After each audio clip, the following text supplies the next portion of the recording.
우리 좌우 앞뒤 돌아보시고 인사하겠습니다. 참 반갑습니다. 사랑합니다. 축복합니다. 네. 오늘은 우리 새로운 교회가 세워지고 두 번째 맞이하는 성탄 주일입니다. 이 성탄이라고 하면 거짓과 죄악의 세상에 얽매여 있는 인류에게 구원의 소망이 되시기 위해서 예수님이 탄생하신 그날을 기념하는 주간이죠. 예수님을 모르고 스스로 의인이라고 생각하고 예수님이 필요 없다고 생각하는 사람들에게는 이 성탄절이 대수롭지 않는 날이 될지 모르겠지만은 우리를 죄로부터 자유롭게 하시고 하나님의 자녀 되게 해주시고 거듭나서 이 세상에서 난 것이 아니라 우리 주님으로 말미암아 하나님의 자녀로 다시 태어나서 이 땅의 삶을 새롭게 살 수 있게 되었다. 새 생명을 얻었다. 새 삶을 얻었다. 하는 이 고백을 하는 사람들이라면 주님의 이 나심에 대해서 우리는 더 특별한 의미를 가지고 주의 오심을 마치 자기의 생일을 기뻐하는 것보다 더 즐거워하는 우리가 되어야 할 줄로 믿습니다. 예수님이 나신 그날 밤에 있었던 일들을 성경이 많이 기록하고 있지는 않지만은 오늘 이 마태복음에 있는 말씀을 보고 또 누가복음에 있는 말씀을 보면 하늘에는 영광이고 땅에서는 기뻐하심을 입은 자들 중에 평화로다 이렇게 노래했습니다. 이 천사 찬양의 제목을 두 단어로 표현하면 한번 따라해 볼까요? 영광, 평화. 하늘에서는 영광이었다는 거예요. 하나님의 영광이 이 땅에 아기 예수로 나타나는 것이 그날에 하늘 문이 열려서 다 보였다는 것이죠. 천사들은 그렇게 영광의 이 보좌에 하나님의 임재가 아기 예수로 나타나는 것을 보고 막 찬양했는데 사람들은 영적 눈이 열리지 않아서 사실 그 영광을 본 사람들이 그렇게 많지 않습니다. 사람이 인정하든 인정하지 않든 간에 하늘의 영광은 그대로 나타나는 거예요. 하나님의 역사하심과 하나님의 인도하심은 아기 예수를 통하여서 나타났는데 이를 통하여 하나님께서는 우리 사람들이 인정하든 인정하지 않든 그 영광은 계속해서 나타나고 있는 줄로 믿습니다. 우리 주님 이 땅에 오심과 또한 그 오심으로 인해 이루신 일들과 다시 오시겠다고 약속하신 이 하나님의 역사하심은 때가 되면 다 이루어지는 것이고 사람들은 알지 못하고 경험하지 못하는 그러한 일이 있어도 하나님의 영광스러운 이 사역은 계속해서 인류 가운데 나타나고 있다는 거예요. 믿습니까? 우린 좀 눈이 열려서 그 영광을 맛볼 수 있는 자가 되어야 될 줄로 믿습니다. 그러나 하늘의 영광뿐만 아니라 이 땅에는 평화라 그랬습니다. 우리 인간들은 예수님이 오심으로 인하여서 평강의 왕이신 평화의 왕이신 예수님으로 인해서 이 땅에 평화가 이루어졌다는 것을 선포하는 것이죠. 그러므로 우리가 예수님의 탄생으로 누려야 할 몫이 바로 하늘의 영광. 눈에 이 영적인 눈이 열려서 하늘의 영광을 보지 못하는 그러한 연약함이 있다 할지라도 우리가 예수님을 통해서 지금 우리가 누려야 될 것은 평안이라는 거예요. 평화라는 거예요. 할렐루야. 그렇습니다. 이 평화는 죄악에 시달리고 있는 심령들, 이 세상의 많은 일들 속에서 갈등하는 영혼들 가운데 또 전쟁터에서도 우리 주님이 주시는 평화는 지속적으로 지금 가운데 나타나고 있다는 것입니다. 이사야는 이러한 사실에 대해서 더 구체적으로 우리 가운데 말씀하고 있습니다. 이사야 9장 6절의 말씀을 보면 이는 한 아기가 우리에게 낳고 한 아들을 우리에게 주신 바 되었는데 그의 어깨에는 정사를 메었고 그 이름은 기묘자라 모사라 전능하신 하나님이라 영존하시는 아버지라 평강의 왕이라 할 것입니다. 그랬습니다.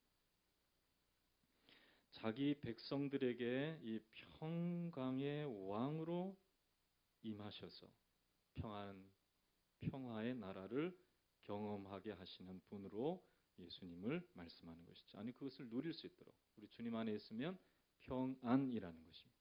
한번 따라해 볼까요? 예수 안에서 우리는 평안합니다. 평화를 누립니다. 이것을 알게 하기 위해서 그것을 누리게 하기 위해 예수님이 오셨다는 거예요. 그러면 누가 하나님의 기뻐하심을 입은 자요, 누가 자기 백성으로서 이러한 주님, 평화의 왕이신 주님을 모셔드리고 그 평안을 누릴 수 있느냐는 거예요. 여러분 평안하십니까? 네, 아멘 하시는 분들은 이미 주 안에 있는 거예요. 그러나 아직 목사님, 제 상황을 몰라서 그렇지 아직도 전쟁터입니다. 총알이 날아다닙니다. 지금 막 상처 있고 막 피가 철철 흐르듯이 지금 그렇게 살아갑니다. 이런 분들은 예수 안에서의 진정한 평안을 누리고 있지 못하다는 거예요. 그러나 오늘 시간 기회가 있습니다. 여러분 주님을 영접하시기를 주의 이름으로 축원합니다.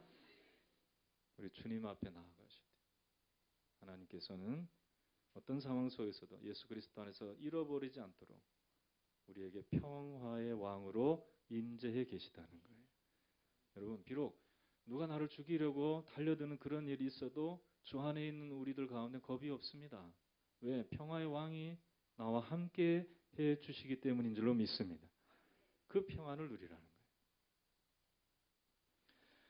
누가 그러면 이러한 예수 안에서의 기뻐하심과 또한 자기 백성으로 삼으셔서 그 평안을 누리게 되었는가? 오늘 이 본문은 어떤 사람들이 그러한 평안을 누리게 됐는가를 분명히 보여주고 있습니다.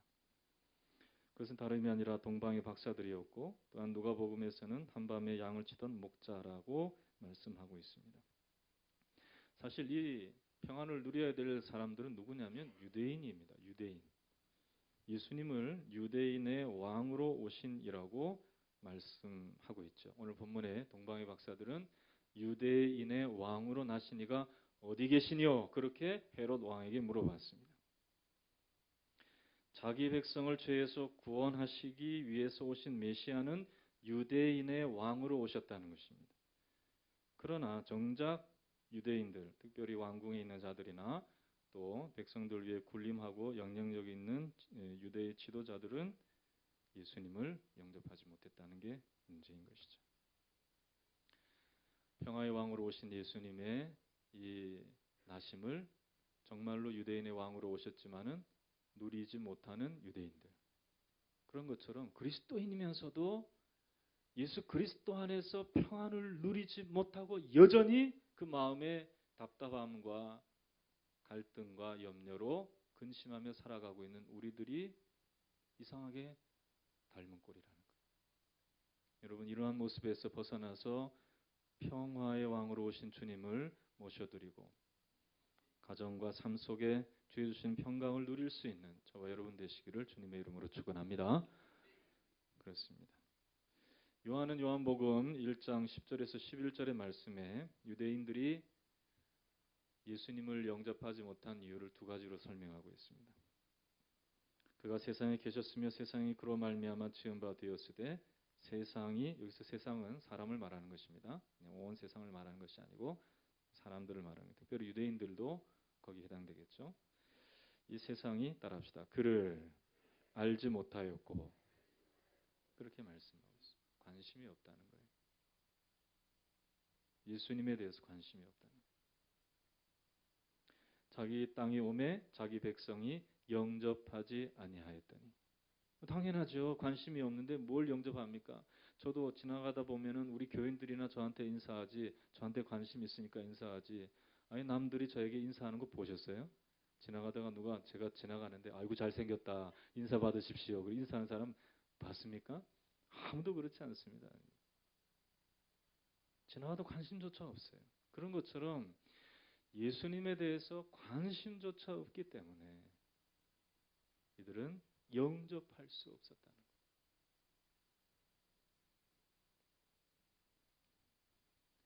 유대인의 왕으로 오시고 평화의 왕으로 오신 예수님 때가 되면 가장 적절할 때 가장 어두움이 짙을 그때 마치 새벽이 동트는 그러한 모습처럼 예수님은 세상의 빛으로 이 땅에 오셨습니다.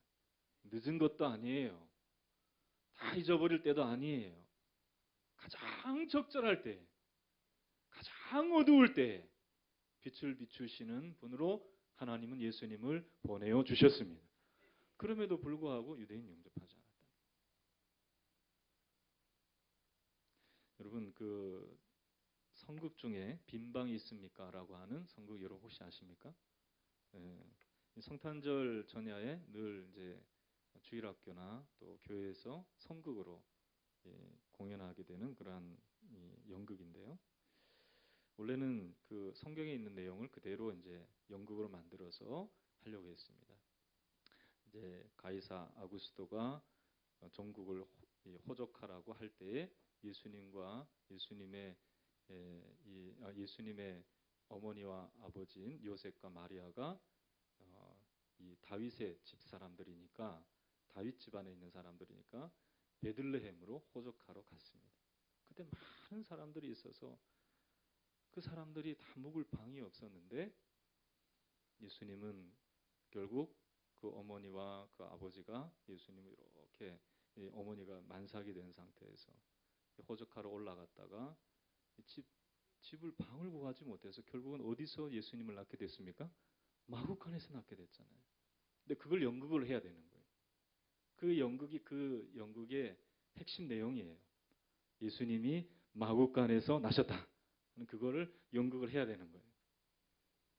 그런데 이제 다 잘 준비돼서 리허설까지 다 마쳤는데요. 정작 이제 연극이 이제 공연이 될 때 많은 성도들과 앞에서 이 빈방이 있습니까? 이 빈방이 있습니까?라고 하는 제목의 연극이 이제 공연이 되기 시작했습니다. 그런데요, 그 역할 중에 어떤 아이가 있었는데요. 그 아이가 약간 다른 아이들보다 지능이 좀 떨어진 아이였습니다. 그 아이에게 주어진 역할은 여관집 주인이었습니다. 그러니까 없습니다. 이 말만 하면 되는 거예요. 다른 대사가 없어요. 무조건 없습니다. 없습니다. 없습니다. 3번만 하면 되는 거예요. 그런데 이 요셉과 마리아가 만삭이 돼서 이 방을 찾아서 헤매는데 결국은 이제 이 여관집 주인을 만나서 대화하는 그 장면까지 갔습니다. 이제 이 요셉과 마리아가 방이 있습니까? 라고 물었습니다. 처음에는 없습니다. 라고 대답을 했어요.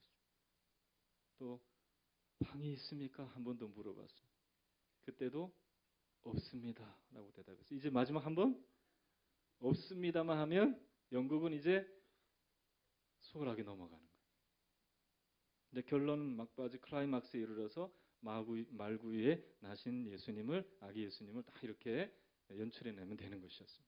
그런데 이 마지막에 이 윌리라는 아이는요, 마지막 눈물을 글썽이면서 이렇게 대답했답니다. 방이 있어요. 지금 우리 집에 방이 있어요. 우리 집으로 가시죠. 그랬다는 거예요. 그래서 연극이 완전히 망쳐지게 된 거예요. 그 다음 장면에 말구 위에서 나신 예수님을 이렇게 연극을 해야 되는데 방이 있다고 데려가겠다고 하니까 완전히 연극이 그냥 거기서 그냥 막을 내리고 만 것입니다. 이 연극은 1970년대 중후반에 미국의 작은 한 교회당에서 있었던 실제 연극을 배경으로 해서 한 연극인데요. 그날 이 여관 주인의 역을 맡았던 윌리라는 학생 때문에 결국 그날 연극은 완전히 망쳐지게 되었습니다. 그러나 그 연극을 본 사람들의 마음속에는 다 뭉클한 마음이 들었어요. 우리 집에 있는 방을 내어드려야 되지 않겠느냐 하는 그 마음을 한 사람 한 사람씩 갖게 됐던 거예요. 정말 그 아이의 마음처럼 내 방이라도 내어드릴 수 있는 마음의 여유가 있었느냐 하는 그 질문을 자기에게 하게 되는 그 연극이 되었다는 거예요. 이 이야기는 미국의 유명한 월간지인 가이드 포스티지에 실렸고요. 그리고 1980년 성탄절 무렵인 윌리의 성탄절이라는 제목의 짤막한 칼럼으로 국내 그 미국의 일간지에 소개되게 되었습니다. 이에 감동을 받은 연출가들이 그 연극을 하게 되었고요. 우리나라에는 최종률 교수님이 1981년에 이 이대 앞에 있는 미니의 소극장에서 초연을 하게 되었습니다. 그 후로 이 연극은 매해마다 성탄절 무렵에 무대에 올려지게 되었다라고 합니다. 여러분들 가운데도 빈방이 있습니까? 그저 그냥 없다라고 말씀하시겠습니까? 너무나 많은 사람들이 지금도 빈방 없는 상태로 살아가고 있습니다. 주님의 나심에 대해서 성탄의 의미도 모르고 성령으로 찾아오시는 예수님을 영접하여 드리지도 못하고 주님 앞에 경배하지도 못하는 그런 분주한 상태, 복잡한 마음의 상태, 주님 모셔드릴 만한 준비가 전혀 되어 있지 않고 주님이 나셨을 때 유대인과 유대의 지도자들이 오히려 동방의 박사들이 와서 유대인의 왕으로 나신 이가 어디 계시냐라고 물었을 때 소동하고 요동치고 난리가 난 것처럼 그렇게 행했던 그들의 모습과 같이 그저 한 번 일어나는 해프닝으로만 생각하는 사람들이 이 땅에 얼마나 많은지 모릅니다.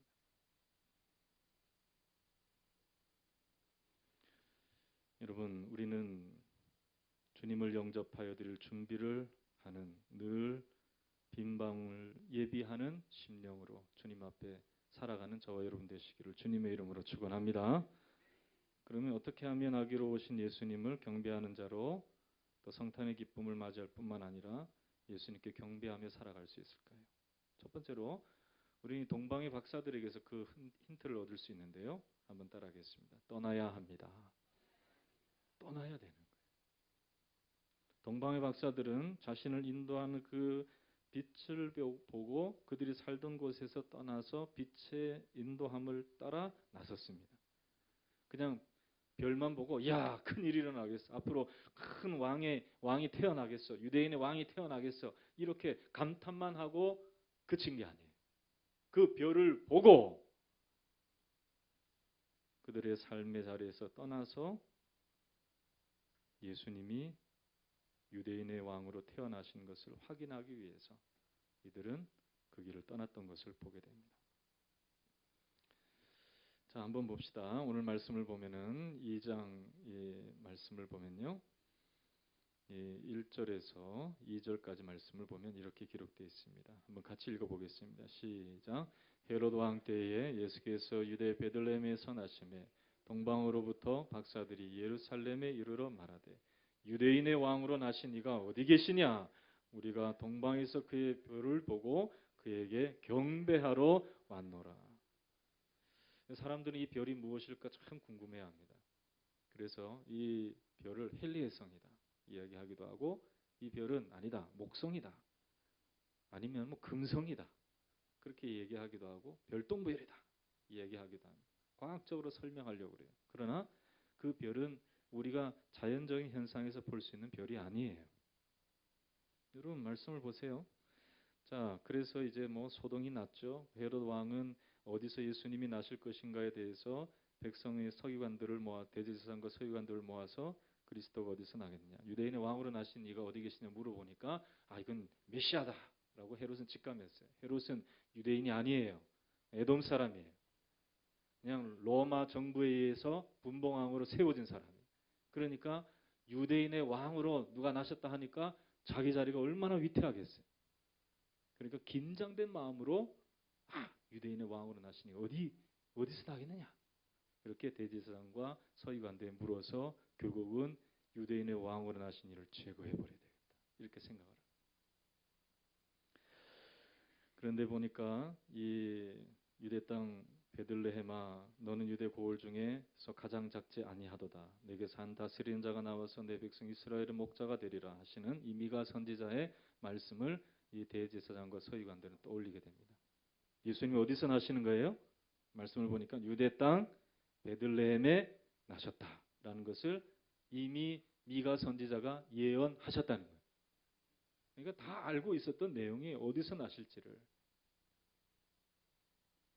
그래서 헤롯이 별이 나타난 때를 자세히 묻고 다시 와서 자기에게도 그에게 경배할 수 있도록 하라라고 거짓말했지만 결국은 그 박사들이 오늘 말씀에 보면 꿈에 헤롯에게로 돌아가지 말라 지시하심을 받아서 다른 길로 해서 고국으로 돌아갔죠. 그래서 헤롯은 결국은 그때를 자세히 살펴서 2살 아래에 있는 아이들을 다 죽입니다.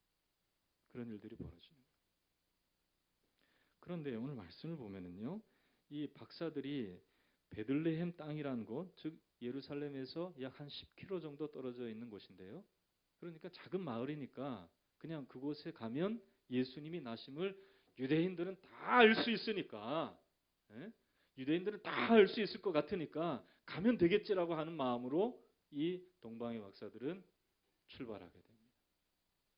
그런데요, 누가 알고 있었겠어요? 아무도 모르는 거예요. 예수님이 메시아로 이 땅에 오신 것을 유대인들이 아무도 알지 못하는 거예요. 그러나 오직 별의 인도함을 받아서 이 동방의 박사들은 베들레헴에 태어나신 아기 예수님께로 인도함을 받는 것을 보게 됩니다. 잘 보십시오. 자, 9절 말씀을 한번 보세요. 9절 같이 읽겠습니다. 시작. 박사들이 왕의 말을 듣고 갈새 동방에서 보던 그 별이 문득 앞서 인도하여 가다가 아기 있는 곳 위에 머물러 서 있는지라. 아니, 혜성이라면 그렇게 할 수 있겠어요? 목성이라면 그렇게 되겠어요? 아니죠. 이것은 하나님의 특별한 섭리에 의해서 빛이 나서 그 빛의 인도함을 통하여 아기 예수 나신 곳이 어디인지를 이 동방의 박사들에게 알려주고 그들을 인도하는 빛이 되었다는 거예요. 여러분, 우리가 이 집중해서 봐야 될 게 무엇입니까? 그 별입니까? 아니면 그 별을 통해서 하나님의 인도하시는 인도하심이 있었다는 것을 우리가 봐야 되겠냐는 거예요. 여러분, 이 세상에는요, 지금도 성탄의 빛을 비추는 것들이 있습니다. 교회마다 성탄 장식도 하기도 하지만은 보면은 이 세상에도 이 성탄의 빛을 비추는 그런 빛들이 있어요. 사실 교회보다 먼저 호텔이 먼저 이 성탄 장식을 하는 것을 여러분들이 다 보셨을 거예요. 제가 어느 언론지를 보니까요, 특별히 이번 성탄에는요, 개관 40주년을 맞은 하나 호텔이 건물 외관에서부터 호텔 로비와 레스토랑까지 모든 인테리어를 다 성탄 분위기로 바꿨는데요, 수십억이 들었다는 거예요. 아주 고급스럽게 모든 재료들을 다 그냥 사용했는데요. 여러분들이 잘 아는지는 모르겠지만은 유명한 부티크 플라워 브랜드인 지스텀이라고 하는 이 수속 플로리스트, 지스텀의 수속 플로리스트를 동원해서 이 호텔 분위기를 아주 환상적으로 바꿨다는 거예요. 그리고 이 LED 조명부터 시작해서 특별한 조명들을 완전히 그냥 성탄에 맞춰서 다 그것을 꾸며가지고 이 호텔을 완전히 리모델링을 합니다. 저는 한번 이 광화문에서 명동 근처에 지나갈 때 신세계 백화점이라는 백화점 근처를 지나가게 됐습니다. 그런데요, 밤에 지나가니까요, 완전히 그 외관에 트리를 했는데 제가 좀 부끄럽더라고요. 우리 교회를 저렇게 꾸며야 되는데 하는 생각이 들 정도로 너무나 화려하고 멋있고 아름다운 조명을 그냥 확 비춰대는데요. 초록색 불이 비쳤다가 노란색 불이 비쳤다가 트리 장식이 있는데요, 밝게 빛나는데요. 이야, 정말 잘 꾸몄구나 하는 생각이 들더라고요.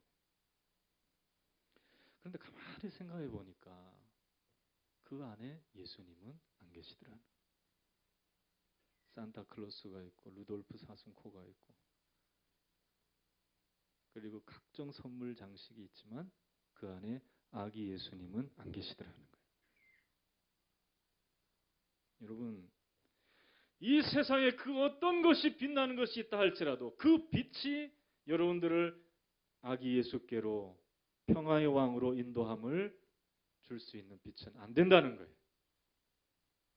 여러분, 성경 말씀을 보면 시편 119편의 말씀을 보면 하나님의 말씀은 내 발의 등이요 내 길의 빛이니라 그랬습니다. 하나님의 말씀은 우리의 등불이요 빛이 되어 주실 줄로 믿습니다. 동방의 박사들이 어떤 말씀을 들었는지는 모르겠어요. 그러나 그들을 인도한 것은 하나님의 특별한 빛의 인도하심을 통해서 예수님께로 인도함을 받았어요. 우리도 똑같이 이 밖을 보면서 주님께로 내가 인도함을 받기 위해서 아무리 밤하늘 여러분들을 봐도 그 빛은 볼 수 없어요. 그러나 하나님의 말씀이 우리의 빛임을 믿으시기를 주의 이름으로 축원합니다. 그 빛의 인도함을 받아야 우리는 예수님께로 갈 수 있는 거예요. 말씀이 육신이 되어 이 땅에 오신 예수님, 우리의 구원이 되시고 소망이 되시고 기쁨이 되신 예수님께 경배하기를 원한다면 우리는 이 말씀의 빛의 인도함을 받아야 할 줄로 믿습니다. 그 빛의 인도함을 받아야 되는 거예요. 그래야 주님께 갈 수 있는 거예요. 이번 성탄 주일을 맞이해서 여러분들이 내려놓고 떠나가야 할 것이 무엇인지를 생각해 봅시다. 세상에 잘못된 빛에 이끌려서, 황금의 빛에 이끌려서 거기에 그 길로 가면 예수님 안 계시는 거예요. 이 세상의 유혹의 빛에 마치 불나방과 같이 그 빛의 인도함을 받으면 거기는 절망뿐이에요.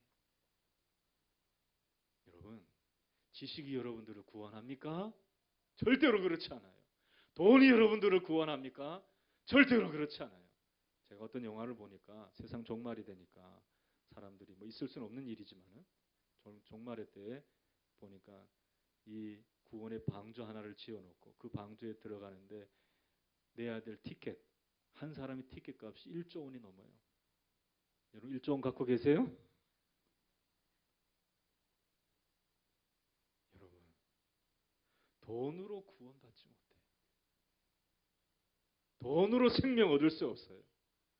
돈으로 영원한 것 얻을 수 없어요.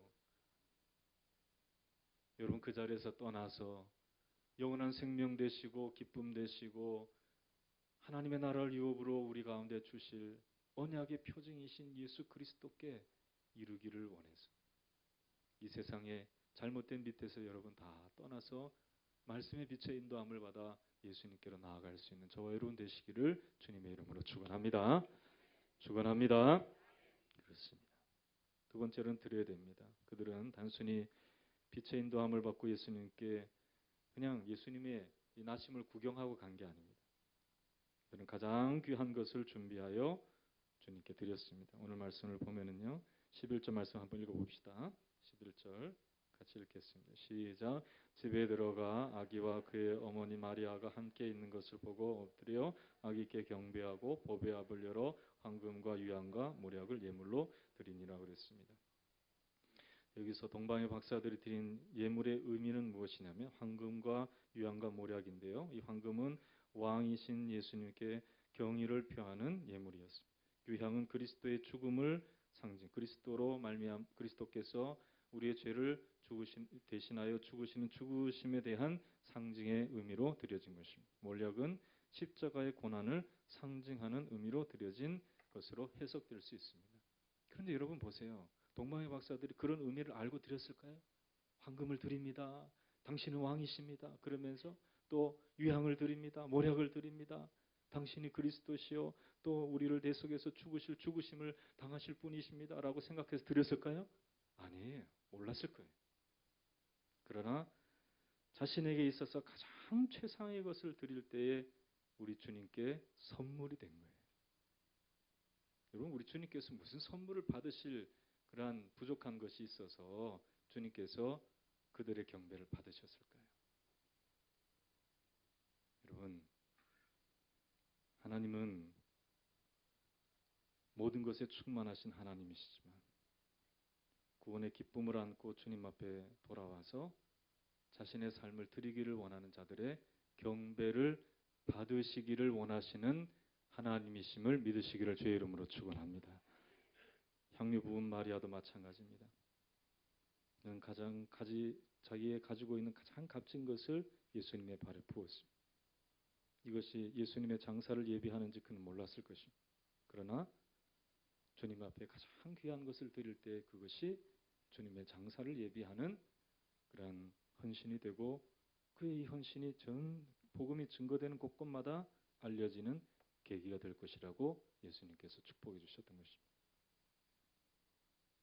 여러분 진정으로 주님을 만난 사람은 하나님 앞에 우리의 삶을 드릴 선물로 드릴 준비를 하는 사람이 될 것을 여러분들이 분명히 마음에 새길 수 있기를 주의 이름으로 축원합니다. 여러분들의 삶을 내가 하나님 앞에 드려야 되겠구나. 내 삶을 하나님 앞에 드려야 되겠구나. 그런데요, 이런 사람은요, 오늘 이 동방의 박사들이든 또 향료를 부는 여인이든 그저 그냥 내가 드리고 드릴 목 다 했다라고 생각하고 그냥 할 일 다 했어 손 이렇게 탁탁 털고 가지 않았을 거예요. 주님께 경배드린 그 마음을 안고 가서 누구를 만나든지 그것을 얘기했을 거예요.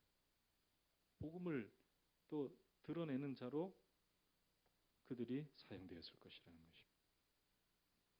이렇게 주님 앞에 드려진 사람들은요, 다른 사람들에게도 선물이 될 수 있어요. 여러분, 하나님 앞에 여러분들의 마음을 드릴 수 있기를 주의 이름으로 축원합니다. 그러면 주님께서요, 세상에 따뜻한 사랑을 나눌 수 있는 자들로 우리를 만들어 주셔서 우리가 주님 앞에 선물이 되듯이 그들에게도 선물이 되는 그러한 은혜를 우리가 나타낼 수 있는 거예요. 한번 따라하겠습니다. 나는 당신에게 선물이고 싶습니다. 우리 주님께도 고백하고 또 우리 주변에 있는 사람들에게도 한번 그렇게 고백할 수 있으면 좋겠는데요. 우리 좌우 앞뒤 한번 돌아보시면서 인사하도록 하겠습니다. 나는 당신에게 선물이고 싶습니다. 네. 보면 어떤 사람이 그런 얘기했어요. 선물도 선물 나름입니다. 어떤 사람은 열어봤는데 폭탄이 막 그냥 뭐죠? 이게 펀치 폭탄 같은 그런 폭탄과 같은 선물이 돼서는 안 되는데요. 여러분, 그 1930년대 미국 공황 경제 대공황으로 미국이 어려워했을 때요. 로버트 메이라는 삼류 동화 작가가 5년 넘게 병상에 누워 있는 아내에게 자신의 이 최선을 다해서 쓴 동화를 들려줬다고 합니다. 근데 그게 무슨 동화냐면 코에서 빨간 불빛이 나오는 비추는 사슴 이야기, 루돌프 사슴 이야기죠. 근데 그 동화를 들으니까 병상에서 그 삼류 작가가 애써서 자기 아내를 위해서 그 소설을 지어서 들려주니까 부인이 기쁜 거예요. 그 병상에서 이제 삶을 마감하게 됐지만은 그러나 남편을 위해서 손을 잡고 기도했습니다. 이 동화가 전 세계의 많은 아이들에게 알려질 수 있게 하여 주시옵소서. 그러면서 기도하고 아내는 숨을 거두고 말았습니다. 결국은 그 아내의 바람대로 이 동화는 삼류 소설가였지만 그 내용이 참 감동적이어서 인류 이 동화 잡지에 호평을 받아서 실리기 시작했고 지금도 크리스마스에서 여러분들이 한 번은 꼭 들어보셨겠죠? 루돌프 사슴코는 매우 반짝이는 코 이런 노래도 있잖아요. 근데 사실 그 동화를 노래로 만든 거예요. 남편에게나 아내에게나 다 두 사람 모두 선물이 되고 만 것입니다. 여러분, 주님께 우리의 삶을 드리면 이렇게 감동적인 선물로 우리가 다른 사람에게 다가갈 수 있는 자가 될 수 있다는 것을 여러분들이 알고 먼저 우리 하나님께 여러분들의 삶을 드릴 수 있기를 주님의 이름으로 축원합니다. 할렐루야. 따라합시다. 나는 누구에겐가 선물이 되고 싶다. 여러분, 오늘 말씀을 생각하면서 여러분들이 동방의 박사들과 같이 아기 예수님께 내가 이루기를 원한다면 정말 내가 떠나야 되겠구나. 내가 의지하던 것에서 습관적으로 매여있던 삶에서 또 죄악의 모습에서 떠나가야 되겠구나. 또 내가 주님 앞에 드리는 자가 되어야 되겠구나. 선물이 되어야 되겠구나. 내가 또 주님의 주시는 마음을 받아서 다른 사람에게도 선물이 되어야 되겠구나 생각하며 동방의 박사들과 같이 이 성탄절 주일에 평안의 왕으로 오신 예수님께 경배하며 영광을 돌려드릴 수 있는 저와 여러분 되시기를 예수님의 이름으로 축원합니다. 축원합니다. 다 함께 한번 기도하겠습니다. 하나님 아버지, 세상 사람들 다 자기 일에 바빠서 빈방 없이 살아갈 때에 우리 주님 낮고 천한 말구에 오셔서 평화의 왕으로 우리 가운데 계셨습니다. 이방인인 동방의 박사들, 목동들, 그들이 주님 앞에 나와서 주님께 경배하였습니다. 삶의 자리에서 떠나서 주님 앞에 드릴 것으로 드리는 이들의 모습을 통해 오늘 죄악 많은 세상에, 분주한 세상에 찾아오신 우리 주님, 나도 경배하는 자가 되게 하여 주시옵소서. 이 세상에서 떠나가게 하여 주시고 세상 유혹과 물질의 유혹과 또한 명예와 권력의 유혹에서 벗어나서 평화의 왕께 경배하며 위로부터 내려주시는 놀라운 축복과 은혜를 받아서 나도 세상의 선물로 살아갈 수 있게 하여 주시옵소서. 간절한 심령으로 기도하겠습니다. 좋으신 주님 감사